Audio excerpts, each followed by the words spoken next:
look at slavery when that was legal, let's say in North America for 400 years or something, then you had groups that were welfarist and they tried to push for better sleeping conditions, more free time, like give them better pillows or and so on. Like these are welfarist ideas. They just focus on the victims being more comfortable, exploitation and slavery, right?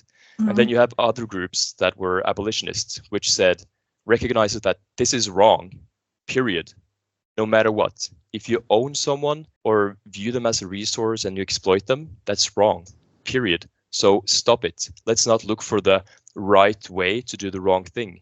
Let's not look for nicer ways to do the wrong thing. Let's just not do the wrong thing at all. Because if you were the victim, you would not accept those things. You would not accept that your oppressor would just reduce the exploitation of you.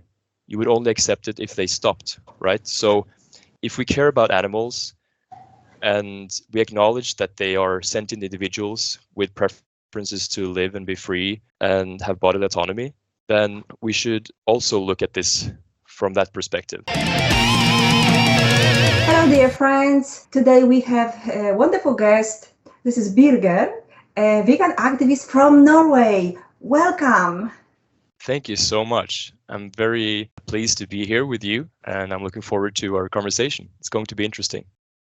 First question. I think everybody wonders, what's the situation in Norway? Is vegan there? Do you have a lot of vegans and many vegan activists there? Well, from my perspective, I've been vegan for around 4.5 years and so on. I think that we don't have a lot of vegans compared to, like the general population here.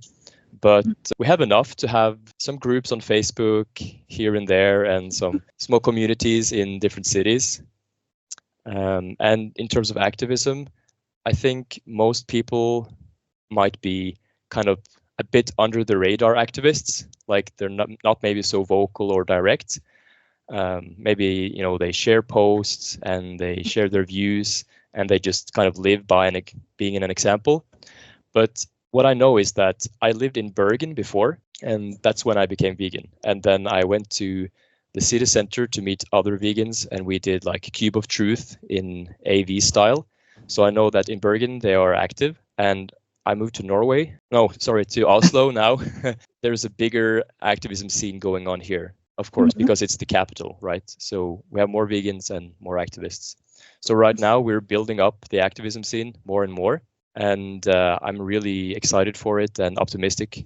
I also know that they opened an AV chapter in Trondheim, I think. So at least 3 cities should be active. Okay. Yeah, as far as I know. Doesn't it mean that veganism is alive, but rather in cities? Do you know the situation in smaller towns or villages? And the question, how about the vegan options in the shops, like supermarkets? Do you have a lot of vegan products there? Your first question, how is it in like outside of cities? I would say that there are vegans outside cities and in smaller towns and places. I recently actually visited some friends who are living outside the city. So there are vegans outside the city, and some people, they struggle a bit more in terms of finding other vegans to kind of feel like they're in a community and, sharing their thoughts and feelings and maybe some, issues, because sometimes you can feel very alone by being vegan if you can't be with or talk with other vegans who understand you, right? And also in terms of options. So outside the cities, the options are not as good. General, to your second question, the vegan options here, they are not so good, actually. I think maybe 2 years ago, it really started to get a lot better. But then something happened where now we see that the products are kind of being called back more and more. I think maybe because of the economical issues, or maybe also that the producers, they kind of tested the market for a while, and now they see that maybe it wasn't as good as they thought it would be. And also we have the stores we have here, they kind of have a monopoly in practice. So it's hard for other people to go into the system and have a fair playing field. It's hard for them to compete with the big companies. I see. We also had a similar problem. Actually, constantly we face the situation that sometimes some even great product appear. We are so happy. Wow, it's the best burgers on the market. They are better than Beyond Burger, others. And after 3 months, it disappeared. Not enough people were buying it, and I would say we already have a good products, but it's the same situation. Many of them are disappearing. They are appearing and disappearing. And also, supermarkets. I'm sorry, I have guinea pigs here, eight of them. Sorry for those sounds. And the supermarkets, they have some deals with particular companies. So they would sell only their products, which are not necessarily the best. Sometimes they are worse than others, but they will not sell those other companies. Especially, they will not sell those companies which are specialized, like only in vegan products. So they don't have fair competitive situation. So rather, like meat companies, which happen to produce vegan products, they have a little bit privileged position in supermarkets. Yeah, it sounds like the same situation. Just to name an example, there was a brand that was very good and they had very delicious burgers, and then a meat company, I think they bought them or something, or at least they started to distribute for them. So I think it's the same product, but then with a different packaging and from a different name.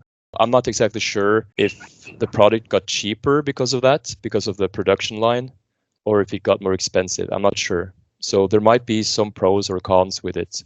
And also I want to mention another thing is that I was actually surprised that the biggest dairy producer in Norway, they actually launched their own plant-based like sub-brand for creams and milks and so on, which is a good thing. But I was just very surprised that they would actually do that. But I guess if they see potential for money, they'll do it, right? And how about import? Because as far as I know, maybe I'm wrong, but I know some Polish living in Norway, so we are talking about the situation in Norway a lot. I heard that in Norway there are basically Norwegian products, yes, that you don't import that much, yes? Yeah, we have. So do you have a choice of imported vegan products? Yeah, we do. We have both. Someone told me recently that they saw a map of Europe, I think, at least, where there was like different colors for different cities or countries that implied range or availability for plant-based products, vegan products. And there was something about the coloring that red was bad and green was good. So for example, in Berlin and in England, Sweden, it was good, but then in Norway it's red, so it's actually very bad compared to other countries. Okay, so this is about product availability. And now let's talk about mentality, because I think, as far as I know, Norwegian are actually very far different than others, for sure much different than Polish. This I know from Polish living there. One of them is even a teacher, kindergarten teacher. So she says, oh my God, she had to adapt so many new rules which are so unbelievable for her. Like that, the whole process of education or bringing up children is so much different than here. But what she also pointed that kids are taught from early childhood to be more tolerant. Does it mean that there is less bullying vegans in Norway in general? Do you have meat trolls? Do you have any trolling, any bullying? In Norway in general, yes, absolutely. I think there are trolls everywhere. In terms of stats, I don't know like how well we would score in terms of how many bullies we have. But I know that there is still a lot of bullying in Norway. There is bullying of vegans in general here. I don't know how it is compared to other countries. But yes, you're right. We are, at least now, we're very like brought up to be tolerant and understanding and respectful. But of course, not everyone will go through with that, just their personality or maybe the parents. Because actually, from when I just turned vegan, I started doing a lot of activism on Facebook. And the biggest trolls of vegans, at least from what I've seen, especially on Facebook, are like proper adult people. like 40, 50, 60 plus. Like they are the worst. I fear that a lot of parents and maybe grandparents are actually a very bad influence for the younger generations when it comes to bullying and having tolerance and understanding and so on. And this was the first part of our conversation.